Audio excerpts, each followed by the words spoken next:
from the University of La Verne. This is Foothill Community News. Hello, I'm Christine Insigne.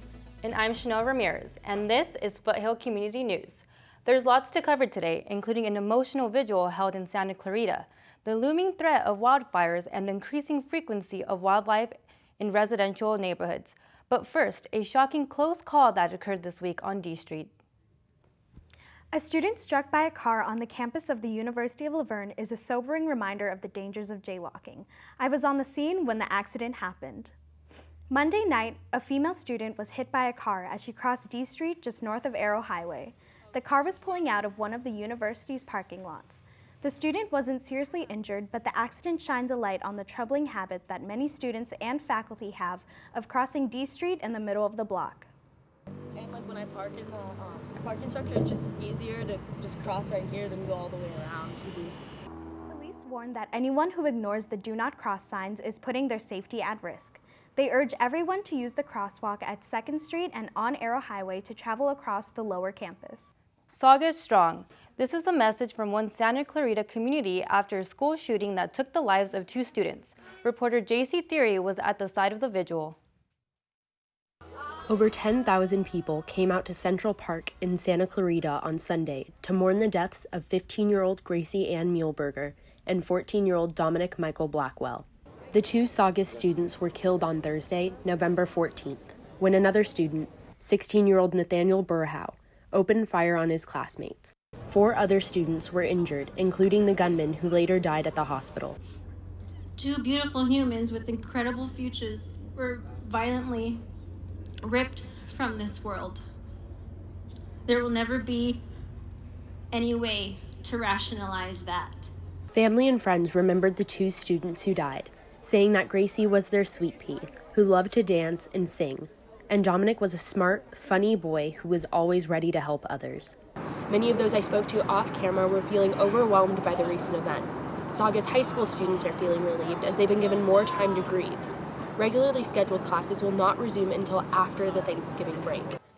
The shooting has affected more than just Santa Clarita residents. Here at the University of La Verne, football player Amir Bishop is a Saugus High School alumni. Amir says he felt sick when he received word of the shooting from a friend that morning. My heart dropped to my stomach. I immediately texted them, making sure they were okay. Because when I think school shooting, I think Parkland. The path to healing will be long for this community. But at the end of the day, one message rings clear among its members: Saugus Strong. Reporting from Santa Clarita for Foothill Community News, I'm JC Theory. This year has turned out to be another brutal one when it comes to the wildfires in the state of California. Nearly 200,000 acres have been burned this year due to the fires. The foothills of our community have been spared, but for how long? Christopher Livingston has this Fire Watch report. From the west side of Los Angeles County to the east side, to Riverside and San Bernardino, fires have raged in Southern California. The so-called 46 fire that burned near an RV park in Riverside earlier this month burned more than 300 acres and forced dozens of residents to evacuate. I was woken by a camper that the park was on fire about 1 o'clock in the morning, and then I started helping the evacuating by knocking on campers' RVs and making sure they was getting out of the park. Firefighters say that excessive growth from the long rain season and the Santa Ana winds have been major factors to this year's active fire season. Fires have also been larger due to fires igniting in areas with years of dense vegetation growth. It dries the fuel out, it heats up the environment, and it really makes for a tinderbox, if you will. These conditions have made living in the nearby foothill communities a risky venture for residents. Across the street is lots of heavy brush, and if that caught on fire, there's probably a good possibility it'd come across the street and probably destroy all the homes in this area. Firefighter Jimmy Schiller says that along with clearing 30 feet of brush from your home, the safest way to survive a wildfire is to evacuate. Don't wait around for the order to be issued. If you feel like the fire is coming close, leave. If you feel like your home is going to be in danger, leave.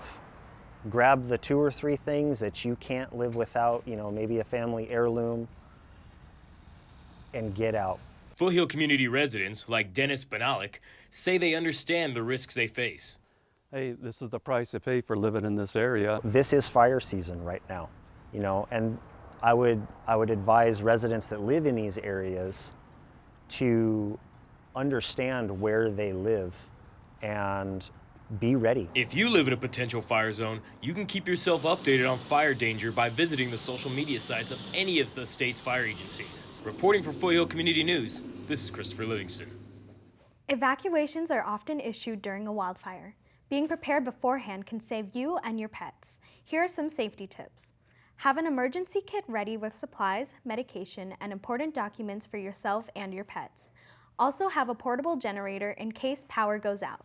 Wildfires, drought, and people moving into the hills are having an impact on the wildlife in our area. Reporter Charles Green says that wildlife sightings are becoming more common. This family of bobcats was caught on camera roaming the residential streets of Upland last month. Although normally reclusive, these cats were likely looking for food.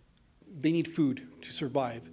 And where's the easiest place to find food? Typically found in someone's backyard or along someone's backyard. Bobcats, like many wild animals, tend to prey on small rodents like rabbits and squirrels. But when their supply becomes scarce, they can turn to small household pets. San Dimas resident Mario Torino recently lost his cat to a bobcat. Yeah, I was reading a book in my backyard, and then a bobcat kind of just jumped over this wall right here. We have a lot of hills right there, and came down and snatched my cat from right here, and just like absolutely jumped it within 5 seconds. I had no time to react.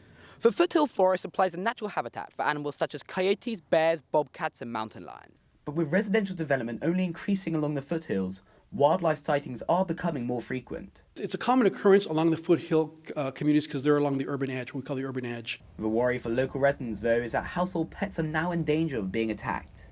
It's very scary. You can't really let your dogs out by themselves in the mornings. I have to stand out here with her because the coyote could just come in real quick. While wild animal sightings may be becoming more frequent, the best way to prevent them from coming into your area is not to leave sources of food out or open garbage bins that will attract them. Reporting for Foothill Community News, I'm Charles Green. Still to come, the opening of a new spiritual and cultural center at the University of La Verne. And the Campus Times celebrate a huge milestone with family, friends, and alumni. We'll be right back. What could you lose in a home fire? Your possessions? Your home? Your memories? Don't let your world go up in smoke. Make sure you have working smoke alarms. And keep children 3 feet away from anything that gets hot, because fire is everyone's fight. The University of La Verne opened the doors to the new Ludwig Center for Spirituality, Cultural Understanding, and Community Engagement. Reporter Stephanie Joseph and I were there to check out all the festivities. Students, faculty, and donors came together last Thursday to celebrate the opening of the Ludwig Center, a place of gathering for all students regardless of race, religion, or gender. As everyone toured the halls of the new Ludwig Center, those in attendance could tell that this building was made with the students in mind. A lot of the students that were touring yesterday were like, wow, there's so much like student space. We have like 2 student collaboration floors on the first floor, or 2 collaboration rooms on the first floor. So there's just a lot of, this building was really put in mind for the students. The center also features a sacred space and prayer room for students of all faiths to participate in religious practices. There's a prayer room on the first floor, which is the only room in this building that isn't like bookable at all. And in the bathrooms right out there, there are ablutions, so they can wash their hands and feet before they pray. The center was built with the goal of providing a safe environment for students to meditate and reflect. Student Christina Rodriguez can already feel the positive impact of the center. It could kind of be like a no judgment zone, like they can go there and they'll have a place to meditate or pray or do whatever they need to do without any judgment. Cultural facilities like the Multicultural Center and the Office of International Services have also moved into the Ludwig Center. Misty Levingston, Director of Multicultural Services, is excited to have a better space for students to grow and learn. We want to make sure that every student on campus feels included, feels visible. Whether it be for relaxing, meditating, or studying, students say they are glad to have a spiritual place where they can come together. Reporting for Foothill Community News, I'm Christine Insigne. The University of La Verne opened its doors to its newest building on campus by having a day full of events to promote diversity and inclusivity. The day started in the morning with refreshments and a mariachi band. Students, faculty, and staff then got to enjoy island music, lunch, and dancing by a Polynesian group.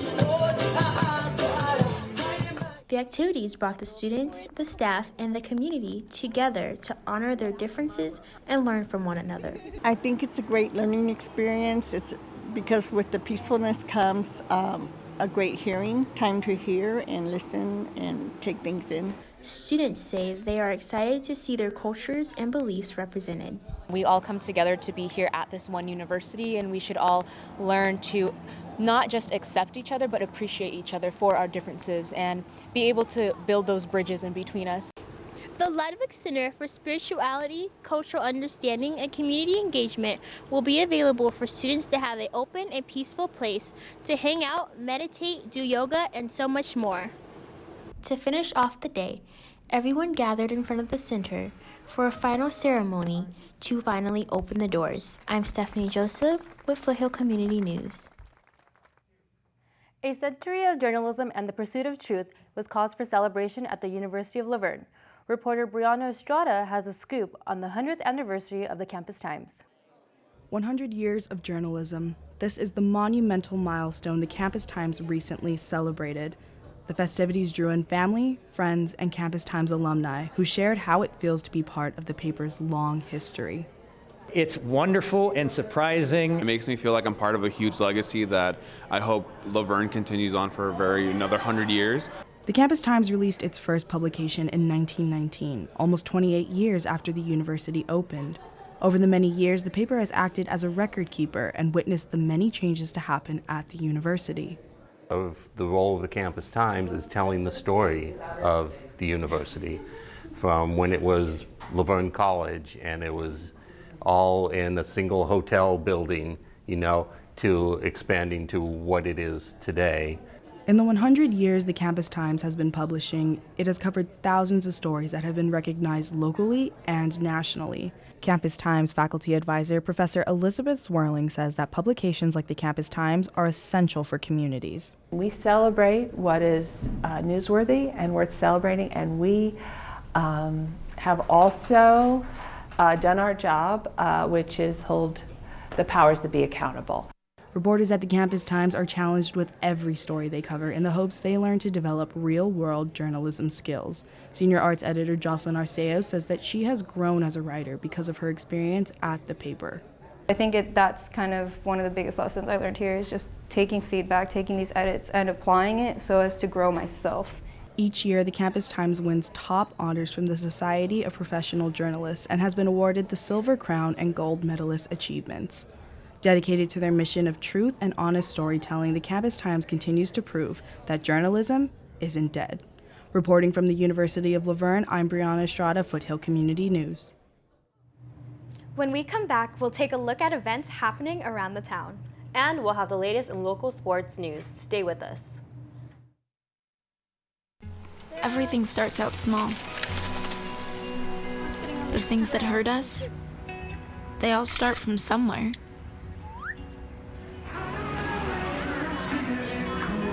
The words we say, the things we do, they can grow into something else.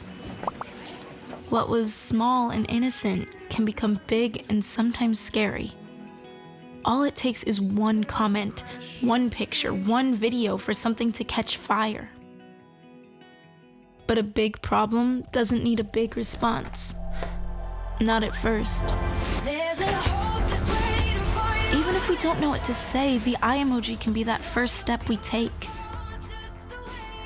Let's all pledge to take that first small step together and change the world in a big way. I'm a witness, and so are you.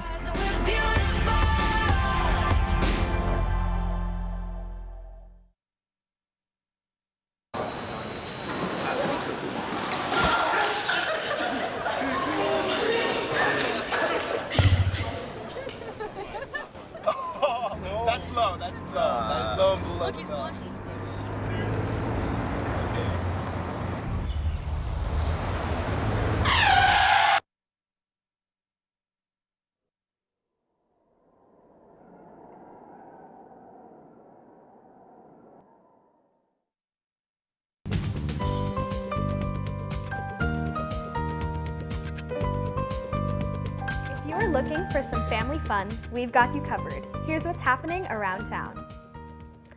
The Magical Chinese Lantern Festival has a brand new theme called Blooming Seasons. This year, the displays are bigger and brighter than ever. Enjoy mythical creature rides, food, and live Chinese folk music. This magical event takes place at the Pomona Fairplex from November 21st through January 5th.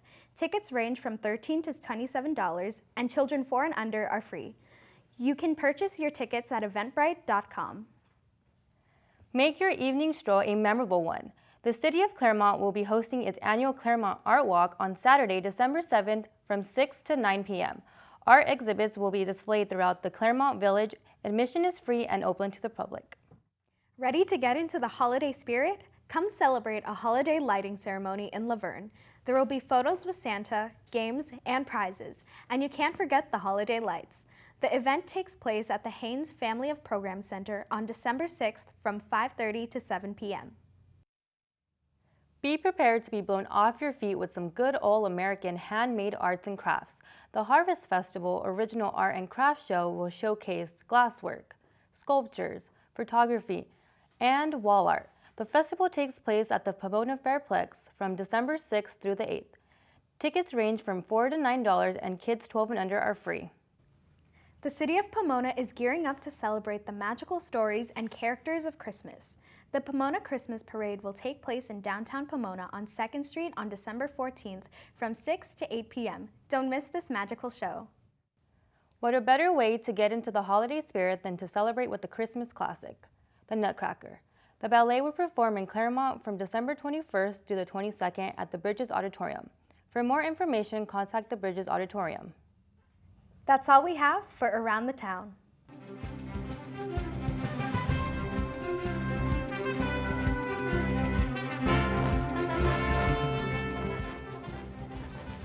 Now let's take a look at sports with our very own Christopher Livingston. Hey Chris, what's the latest in local sports? Well, it's been a very busy time for sports, so let's get right into it and check out the recent scores and highlights from sports teams at the University of La Verne. The football team lost their season finale 28-17 against the Chapman Panthers on November 16th. Cornerback Raymond Morones had himself a day, recording 3 interceptions. Leopards football ended their season in 6th place in SCIAC standings with a 4-6 overall record. The men's water polo team also lost in their season finale, losing 10-9 against the Redlands Bulldogs. Guillermo Ocasio led the Leopards with 3 goals. Men's water polo ended their season in 7th place in SCIAC standings with an 8-18 overall record. Women's basketball won their last game 82-68 against the West Cliff Warriors on November 16th. Jasmine Xiong and Jaslyn Johnson led the way with a combined 41 points. Women's basketball sits in 3rd place in SCIAC standings with a 2-1 overall record. Turning to our local high schools, the Bonita Bearcats lost their season finale, losing that game 58-28 to Highland. The Bearcats finished the season with an 8-3 record. The San Dimas football team finished the regular season with an 11-1 record. They won their first playoff matchups against Foothill and LaSalle. They'll take on North High School in the CIF Southern Section Playoff semifinal round next. Finally, Damien High School football ended the season with a 5-6 overall record. They were defeated by Camarillo in the first round of the CIF Southern Section Playoff. And that's all we have for sports. Thank you, Chris. And that does it for us. This is Foothill Community News. I'm Christine Insigne. And I'm Chanel Ramirez. Thanks for watching.